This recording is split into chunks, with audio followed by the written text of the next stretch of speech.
Assalamualaikum warahmatullahi wabarakatuh. Selamat siang dan salam sejahtera untuk kita semua. Yang pertama-tama yang kami hormati Pak Hendra selaku dosen pengampu mata kuliah Manajemen Agribisnis. Yang kami hormati juga teman-teman kelas D Manajemen 2021. Perkenalkan, kami dari kelompok 4 yang terdiri dari Arno Wandrazega, Dinda Anisarani, Angelia Manik, dan saya sendiri Ramdan Senayan sebagai moderator. Di sini kami akan membahas mengenai manajemen sumber daya manusia dalam agribisnis. Oke, adapun di sini topik yang kami bahas adalah yang pertama adalah kedudukan manajemen SDM dan perencanaan SDM yang akan dipresentasikan oleh Dinda Anisarani. Selanjutnya ada proses pengembangan SDM, penilaian kinerja, manajemen konflik yang akan dipresentasikan oleh Angelia. Nah, selanjutnya itu kompensasi kerja, manajemen gaji dan upah, serta tunjangan dan program kesejahteraan yang akan dipresentasikan oleh Arnold Zega. Dan yang terakhir ialah kepuasan kerja dan produktivitas pekerja yang akan dipresentasikan oleh saya sendiri beserta studi kasusnya nanti. Baiklah, saya persilakan kepada Dinda Nisrani sebagai pemateri pertama untuk memulai materi yang pertama. Baiklah, saya Dinda Anisarani sebagai pemateri yang pertama akan menjelaskan materi kami yang pertama mengenai kedudukan manajemen sumber daya manusia. Manajemen sumber daya manusia merupakan aktivitas-aktivitas yang dilaksanakan agar sumber daya manusia dalam organisasi dapat digunakan secara efektif dan efisien guna mencapai berbagai tujuan. Manajemen sumber daya manusia sangat penting bagi perusahaan dalam mengelola, mengatur, sehingga dapat berfungsi secara produktif guna tercapainya tujuan dari perusahaan tersebut. Baiklah, yang selanjutnya ada perencanaan sumber daya manusia. Perencanaan sumber daya manusia adalah suatu proses analisis dalam memenuhi kebutuhan sumber daya manusia dalam perusahaan dengan peramalan, pengembangan, pengimplementasian, dan pengontrolan guna penempatan pegawai. Terdapat beberapa faktor pentingnya perencanaan sumber daya manusia. Yang pertama ada kepentingan perorangan atau individu.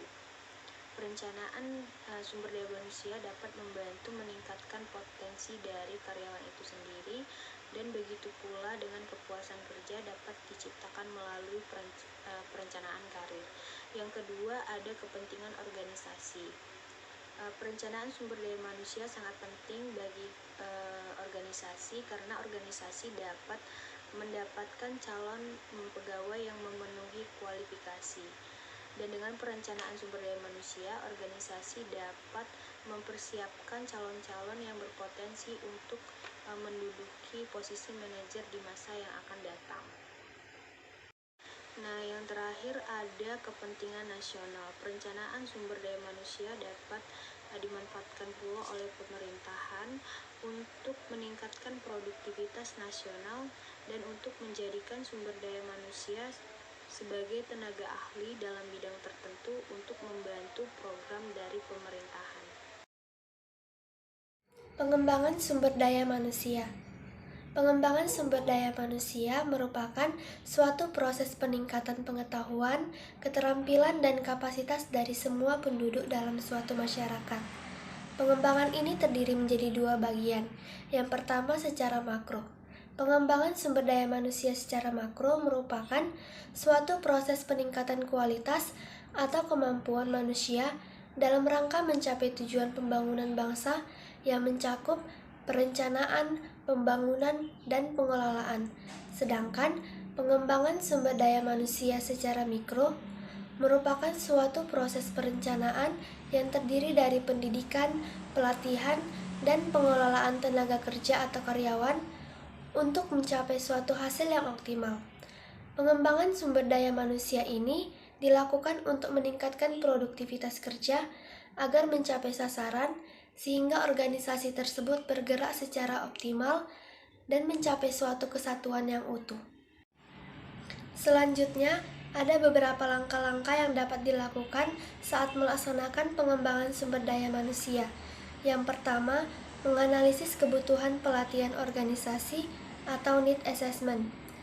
Hal ini sangat perlu dilakukan untuk mengetahui apa saja yang perlu agar para karyawan tidak kekurangan dan tanggap saat melakukan pengembangan tersebut. Yang kedua, menentukan sasaran dan materi program pelatihan. Yang ketiga, menentukan metode pelatihan atau juga menentukan prinsip-prinsip belajar apa yang akan digunakan. Hal ini bertujuan agar para karyawan nyaman dalam melaksanakan tugasnya. Yang keempat, mengevaluasi program. Setelah semuanya telah terlaksana dengan baik, maka pemimpin mengevaluasi apa saja yang kurang ketika melaksanakan pengembangan, agar para karyawan dapat berintrospeksi diri dan dapat semakin profesional dalam menjalankan tugasnya. Selanjutnya, penilaian kerja. Penilaian kerja merupakan suatu tahapan-tahapan yang dilakukan untuk melakukan penilaian. Ada 6 alasan mengapa penilaian kerja sangat perlu dilakukan. Yang pertama, perbaikan prestasi kerja. Hal ini bertujuan untuk memperbaiki kegiatan yang telah dilakukan sebelumnya. Yang kedua, penyesuaian kompensasi. Hal ini dilakukan dengan cara mengevaluasi prestasi kerja apa yang telah dilakukan karyawan untuk mengetahui upah dan bentuk kompensasi apa yang layak diterima oleh para karyawan tersebut. Yang ketiga, kebutuhan latihan dan pengembangan. Yang keempat, perencanaan dan pengembangan karir. Hal ini mengarahkan keputusan-keputusan karir, yaitu tentang jalur karir tertentu yang harus diteliti. Yang kelima, kesempatan kerja yang adil. Penilaian prestasi kerja yang akurat akan menjamin keputusan-keputusan penempatan internal tanpa adanya diskriminasi dari berbagai pihak sehingga para karyawan nyaman. Dan yang keenam, tantangan eksternal. Contohnya itu seperti dari faktor lingkungan, faktor keluarga, dan faktor finansial. Hal ini dilakukan agar departemen personalia tersebut kiranya dapat membantu karyawan sehingga para karyawan dapat bekerja dengan baik tanpa memikirkan hal yang mengganggu proses kerja karyawan tersebut. Manajemen konflik. Manajemen konflik merupakan serangkaian aksi dan reaksi yang dilakukan oleh para pelaku konflik atau pihak ketiga secara rasional dan seimbang untuk pengendalian situasi dan kondisi perselisihan atau pertikaian yang terjadi antara dua pihak atau lebih. Ada 3 tujuan manajemen konflik. Yang pertama, mencegah terjadinya gangguan terhadap anggota organisasi. Maksudnya ialah agar para anggota tersebut dapat fokus kepada visi dan misi dan tujuan dari perusahaan tersebut. Yang kedua, membangun rasa saling menghormati antar sesama anggota organisasi dan menghargai keberagaman. Yang ketiga, meningkatkan kreativitas anggota. Konflik yang terjadi dapat dikelola untuk meningkatkan kreativitas dan inovasi serta meningkatkan produktivitas bagi pihak-pihak yang terlibat konflik. Apabila konflik tersebut yang ada mampu dikelola dengan baik. Ada 2 faktor-faktor penyebab konflik. Yang pertama, faktor manusia. Contohnya ditimbulkan oleh atasan karena gaya kepemimpinannya. Yang kedua, personil yang mempertahankan peraturan organisasi secara kaku. 3. Adanya ciri-ciri kepribadian individual seperti sikap egois, fanatik, otoriter, dan ciri kepribadian lainnya. Yang kedua, faktor organisasi. Faktor organisasi yang dapat menyebabkan timbulnya konflik yaitu yang pertama, persaingan dalam menggunakan sumber daya. Apabila sumber daya terbatas, maka akan timbul persaingan dalam penggunaannya. Yang kedua, perbedaan tujuan antar unit dalam organisasi. Tiap-tiap unit dalam organisasi mempunyai spesialisasi dalam fungsi, tugas, dan bidangnya. Yang ketiga, perbedaan tujuan antar unit dalam organisasi. Tiap-tiap unit dalam organisasi mempunyai spesialisasi dalam fungsi, tugas, dan bidangnya. Perbedaan ini sering mengarah pada konflik dan pertikaian antar anggota. Dan yang terakhir ialah interdependensi tugas. Konflik yang terjadi karena adanya saling ketergantungan antara satu kelompok dengan kelompok lainnya. Kelompok yang satu tidak mau bekerja karena menunggu hasil dari kelompok lainnya. Hal inilah yang sering mengakibatkan konflik antar sesama anggota dalam suatu organisasi. Baik, saya akan melanjutkan materi berikutnya, yaitu mengenai kompensasi kerja, di mana kompensasi kerja secara pengertiannya itu dapat diartikan sebagai bentuk imbal jasa yang diberikan kepada individu karena telah menyelesaikan suatu pekerjaan tertentu atau telah mencapai suatu standar yang telah ditetapkan. Nah, kompensasi ini dapat berupa kompensasi finansial ataupun kompensasi non-finansial, di mana kompensasi finansial itu dapat berupa uang. Sebagai contohnya, jika seorang karyawan memiliki prospek kerja yang bagus, nanti atasannya akan dapat memberikan dia bonus berupa tambahan gaji, gitu istilahnya. Yang kedua itu adalah kompensasi dalam bentuk non-finansial. Contohnya itu ialah kenaikan jabatan. Dapat kita lihat dari kenaikan jabatan, di mana jika seorang karyawan yang tadinya memiliki status karyawan biasa dalam bidang keuangan gitu, memiliki prospek kerja yang bagus, maka atasan bisa saja menaikkan jabatannya menjadi manajer divisi keuangan misalnya, karena karyawan yang tadi itu memiliki prospek kerja yang bagus di bidangnya gitu istilahnya. Jadi itulah kompensasi kerja finansial dan kompensasi kerja non-finansial. Nah, berikutnya itu ada tujuan dari kompensasi menurut Davis Cade dan William B. Wetter tahun 2000. Yang pertama, memperoleh sumber daya manusia yang berkualitas, di mana dengan adanya kompensasi, perusahaan dapat mengetahui kualitas dan kinerja dari karyawannya. Yang kedua, mempertahankan karyawan yang ada. Di sini kompensasi berperan dalam memberikan kenyamanan kepada karyawan, sehingga usahanya dalam melakukan pekerjaannya itu dihargai oleh perusahaan dengan memberikan kompensasi. Yang ketiga, ada menjamin keadilan. Nah, di sini kompensasi berperan sebagai pemberi keadilan kepada karyawan yang memiliki kinerja yang baik dan karyawan juga yang hanya melakukan pekerjaannya secara biasa-biasa saja. Jadi di sini itu karyawan yang memiliki kinerja yang baik akan mendapatkan kompensasi yang lebih besar gitu istilahnya. Jadi sesuai dengan kinerja karyawan itu sendiri.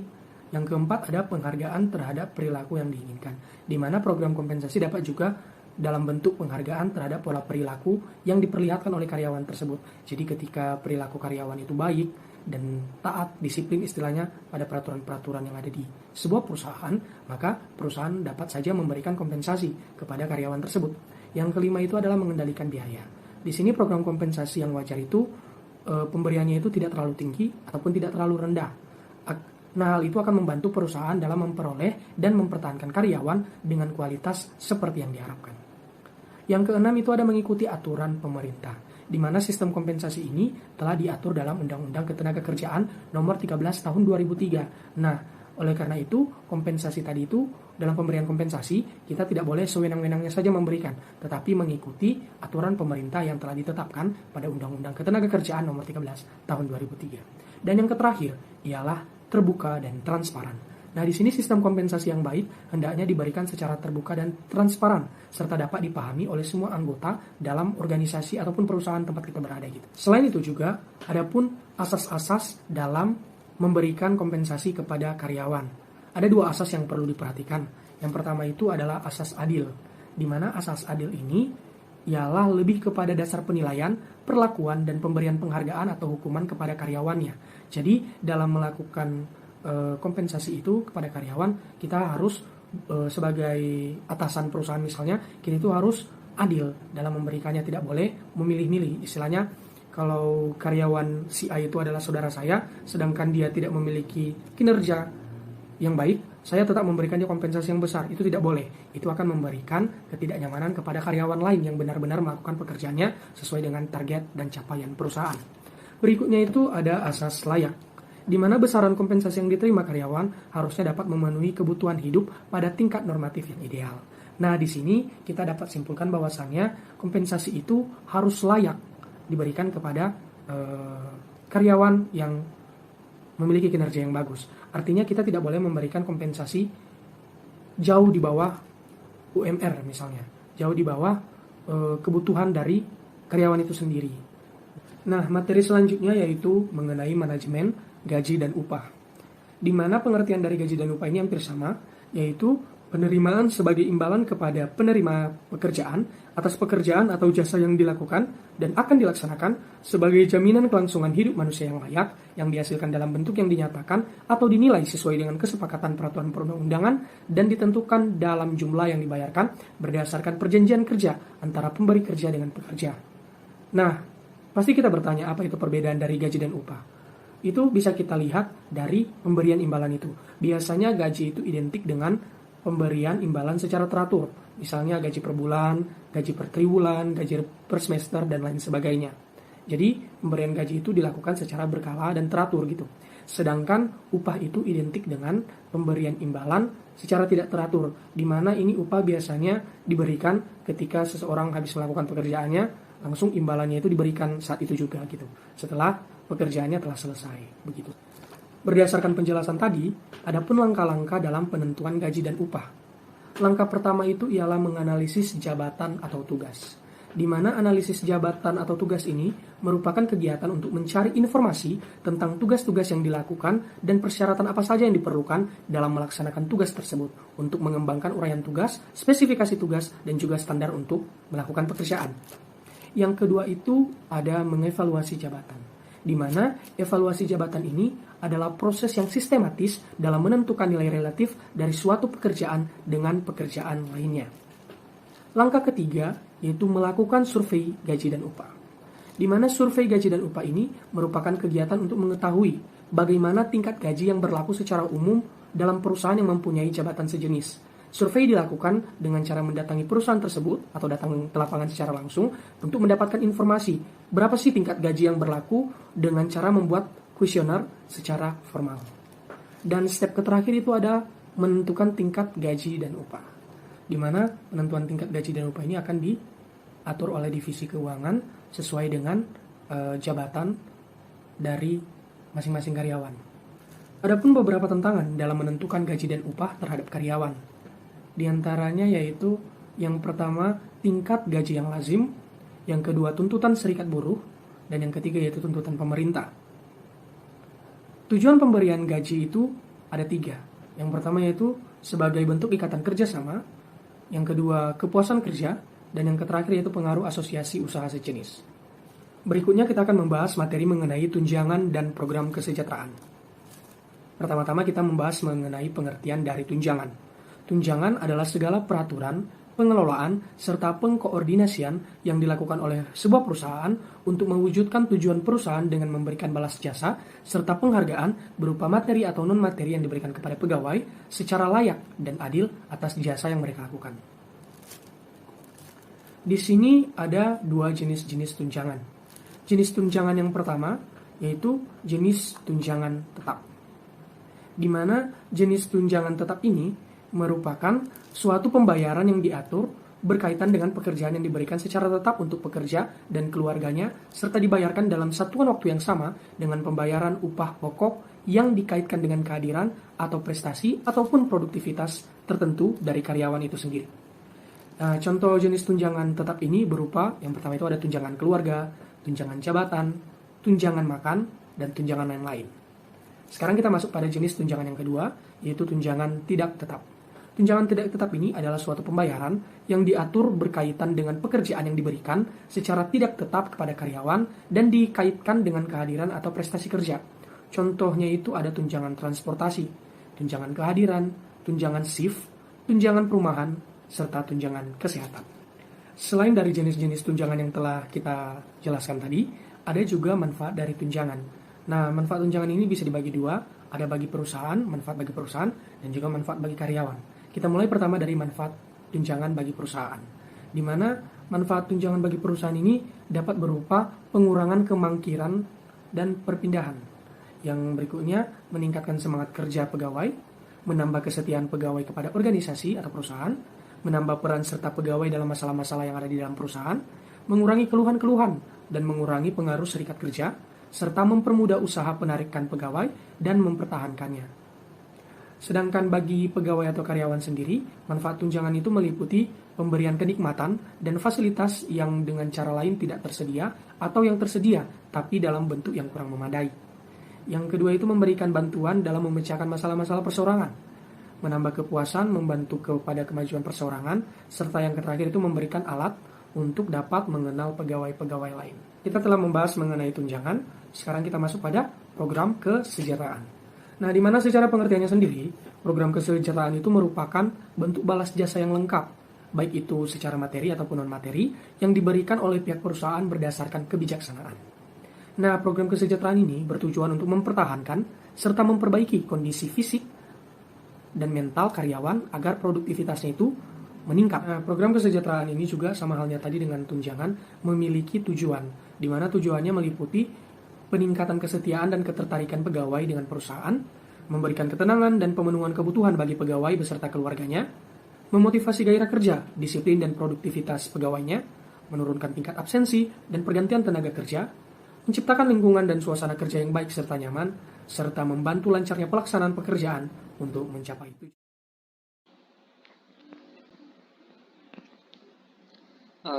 Melanjutkan dari materi selanjutnya yakni mengenai kepuasan kerja dan produktivitas pekerja. Oke, di sini jadi kami mengutip dari pendapat seorang ahli yakni Skeher Mehron, di mana beliau menyatakan bahwa kepuasan kerja merupakan derajat yang menunjukkan perasaan orang tentang pekerjaan mereka, apakah positif atau negatif. Nah, perasaan positif atau negatif ini biasanya sih rata-rata dari lingkungan kerjanya. Kadang-kadang kan ada lingkungan kerja yang positif, di mana itu sangat kompetitif dan harmonis sekali di dalamnya. Ada juga yang negatif, di mana ya pada toxic relationship gitu sih hubungan dia dalam konteks partner kerja gitu ya. Nah, tentunya hal tersebut dipengaruhi beberapa faktor ya. Nah, yang ada 2 faktor di sini saya uraikan, yakni pertama faktor intrinsik dan ekstrinsik. Nah, namanya juga in ya. In itu jika kita terjemahkan ke dalam bahasa Indonesia yang artinya faktor dalam ya, faktor di dalam. Nah, selanjutnya faktor dalamnya itu berasal dari diri sendiri. Nah, baik entah itu kesehatan, mental, jenis kelamin, usia, pengalaman kerja, dan lain-lain. Tapi apa sih hubungannya ya sama kepuasan kerja seseorang? Nah, biasanya itu sih perusahaan kan mengeluarkan beberapa fasilitas seperti yang sudah dijelaskan Arnold tadi. Salah satunya adalah fasilitas kesehatan, di mana perusahaan memberikan asuransi ataupun BPJS kepada karyawannya. Nah, tentu hal itu juga sangat mempengaruhi kepuasan kerja seseorang untuk dia bertahan di perusahaan tersebut atau tidak gitu. Nah, selanjutnya itu ada faktor ekstrinsik, yakni faktor kebalikan dari intrinsik, di mana faktor ekstrinsik ini merupakan faktor yang berasal dari luar lingkungan. Nah, contohnya itu seperti apa ya? Contoh faktor ekstrinsik itu seperti di mana karyawannya itu ya merasa bahwa di dalam perusahaan dia tempat bekerja saat ini itu nggak ada loh kesempatan untuk dia berkarir ke jenjang yang lebih tinggi. Yang ada dia hanya berpikir bahwa dia hanya bisa stuck di situ doang. Nah, tentu jika seperti itu ya, itu sangat mempengaruhi seorang karyawan untuk resign dari perusahaan tersebut. Nah, selanjutnya ini merupakan 5 dimensi dalam kepuasan kerja, di mana 5 dimensi ini sangat berpengaruh terhadap perasaan positif atau negatifnya, atau kalau mau keluar gitu aja gitu. Nah, yang pertama itu upah. Nah, upah ini tentu adalah faktor yang paling utama dalam 5 dimensi dalam kepuasan kerja. Kalau upah besar sesuai dengan jasa yang kita berikan juga, tentu kita akan puas. Nah, sedangkan jika kita juga upah kita kecil tapi jasa yang kita berikan terlalu banyak gitu ya istilahnya, tentu banget membuat kita nggak enak sih di perusahaan tersebut, dan tentu bakal ada pikiran resign. Nah, upah ini juga seperti yang Arnold sudah jelaskan tadi, bahwa untuk mendapatkan upah yang besar itu tentunya dilihat dari jabatannya, pengalamannya, serta pengalaman bekerjanya gitulah, yang akan mempengaruhi kepuasan kerjanya gitu sih. Nah, selanjutnya itu kesempatan promosi. Nah, pada poin ini sih seperti yang sudah saya jelaskan tadi juga, di mana di perusahaan A itu tidak ada tempat untuk karir seorang fresh graduate itu berkembang. Start di situ aja. Kalau jadi HR assistant, ya HR assistant, nggak bisa lagi jadi HRD atau HR manager. Nah, sedangkan di perusahaan B itu ada loh kesempatan untuk dia promosi. Nah, cara untuk mendapatkan promosinya itu kadang biasanya dari pelatihan, sertifikasi, ataupun lama dia bekerja, sehingga yang awalnya dia HR assistant bisa jadi HR manager atau HRD. Nah, selanjutnya itu pekerjaan. Nah, pekerjaan itu gini ya, analoginya itu seperti gini. Saya pernah dengar istilah seperti ini. Passion itu menyenangkan, pekerjaan itu nggak menyenangkan. Nah, passion itu contohnya seperti ini. Saya juga kebetulan seorang ilustrator yang mungkin masih part time gitu, belum full time gitu. Jadi pendapatannya juga saya juga tidak terburu-buru gitu, terjun ke dalamnya gitu. Nah, sebagai seorang ilustrator juga saya kadang ya sangat puas sih mendapatkan uang gitu ya, mendapatkan uang dari hasil pekerjaan, hasil dari passion kita. Sedangkan pekerjaan ini ya, jika kita lihat-lihat entah itu di media sosial gitu, ada banyak sekali orang mengeluh mengenai meskipun sudah digaji gitu ya, seseorang itu gitu nggak puas gitu loh dengan pekerjaan dia. Misalnya eh, dia bekerja sebagai apa ya? Kita contohkan sebagai buatlah digital marketing ya, atau ad social media ads gitu. Nah, dia tuh nggak puas gitu, sudah bosen gitu mungkin, sehingga dia dia berpikir gitu untuk pengen resign aja gitu, terus mungkin dia ingin mengambil sertifikasi lain atau pengen ngelamar di tempat lain atau pengen berhenti bekerja gitu.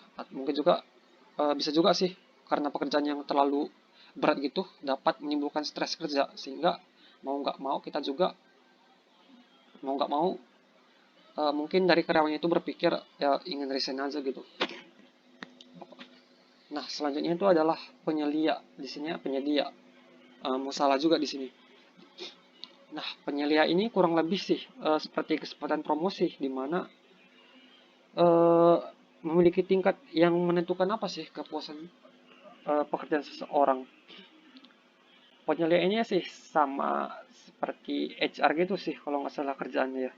Tapi kalau salah mungkin bisa ditulis di kolom komentar.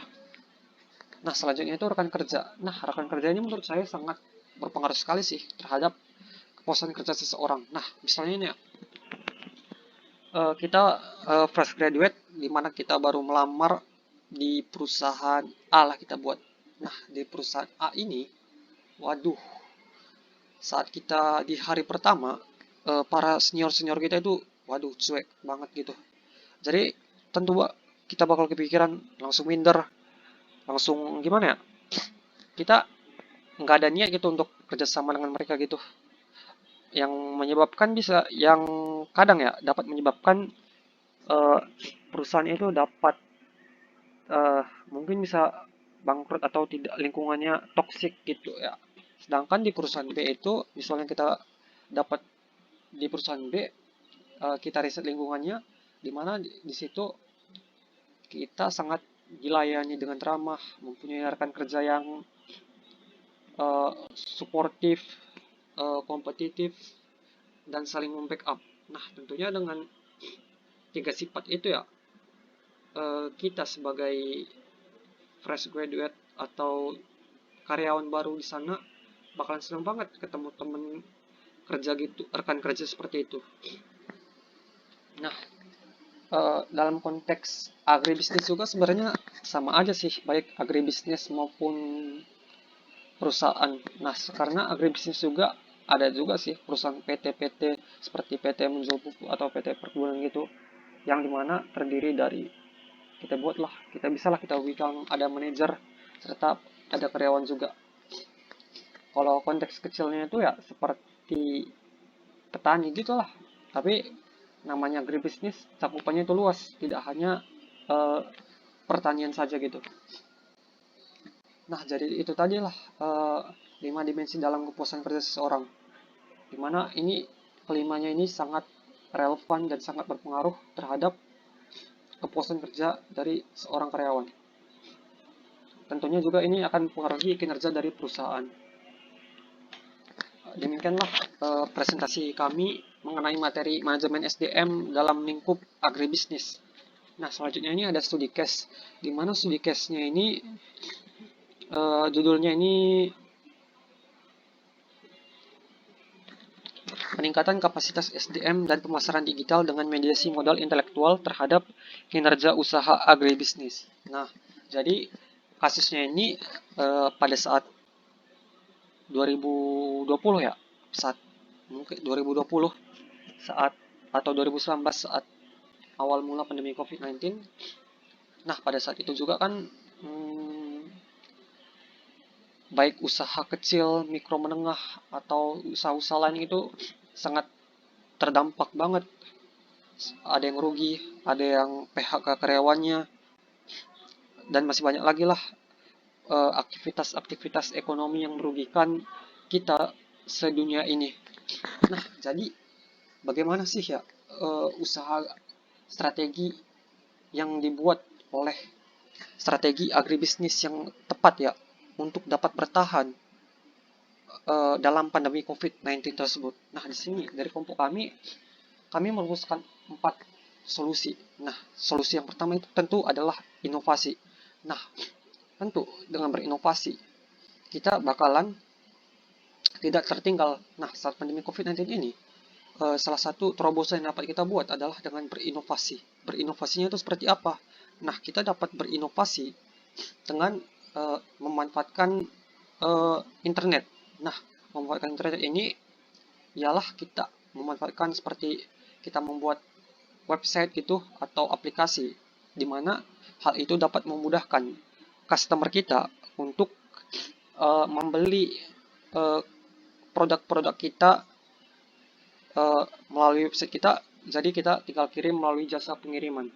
Nah, dengan cara sesimpel dan inovasi tersebut, saya yakin juga inovasi merupakan salah satu terobosan gitu agar bisa bertahan dalam pandemi COVID-19. Nah, selanjutnya itu ada tentunya adalah peningkatan kapasitas karyawan atau capacity building karyawan, employment.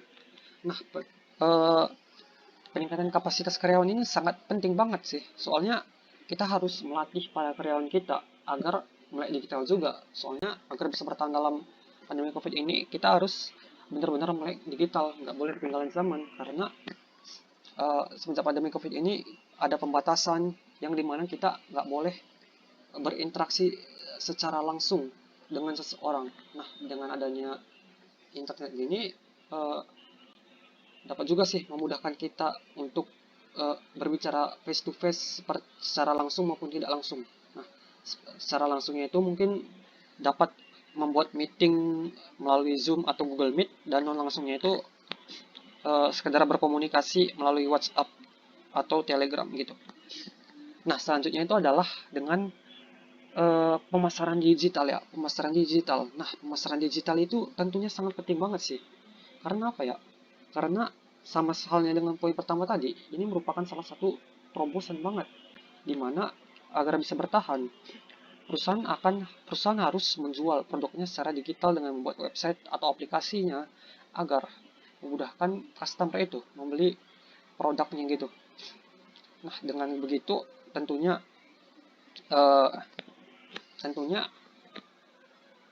kita para pelaku usaha gitu, para pelaku usaha agribisnis dapat bertahan di pandemi COVID-19 gitu. Nah, selanjutnya itu adalah modal intelektual terhadap kinerja. Nah, ya ini ya seperti memperkecil biaya, memperbesar manfaat bagi pelanggan, dan meningkatkan peluang terciptanya produk baru. Dengan demikian, modal intelektual ini dapat berdampak positif pada kinerja usaha. Kesimpulannya sih gimana ya? Modal intelektual ini sangat berpengaruh dan signifikan kali terhadap kinerja usaha selama pandemi COVID itu. Tentunya itu antara keempat poin yang saya sebutkan tadi sangat berpengaruh dan relevan satu sama lain, dan kampanye tersebut harus dijalankan secara bersama-sama gitu. Baiklah, demikianlah mengenai materi yang kami paparkan. Jadi kesimpulannya adalah manajemen SDM merupakan perencanaan, pengorganisasian, pengkoordinasian, pelaksanaan, dan pengawasan terhadap pengadaan, pemberian balas jasa, dan pemisahan tenaga kerja dalam rangka mencapai tujuan organisasi. Nah, dengan adanya MSDM, kita dapat merencanakan tenaga kerja, pengembangan tenaga kerja, dapat penilaian prestasi kerja, pembelian tenaga kerja, dan pemberhentiannya. Nah, dengan MSDM ini juga kita ada urgensi, yakni MSDM itu kan berarti mengatur. Kita dapat mengurus SDM juga berdasarkan visi perusahaan agar tujuan organisasi dapat dicapai secara optimum. Staffing dan personalia dalam organisasi meningkatkan kinerja yang mendukung penerapan inovasi dan fleksibilitas. Nah,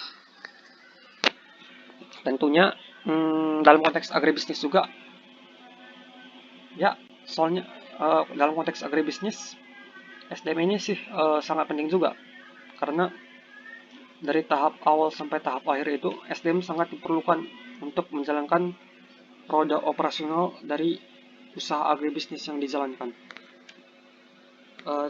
Kami ucapkan terima kasih kepada Bapak dan teman-teman atas perhatiannya telah menonton video ini. Kami ucapkan terima kasih sekali lagi.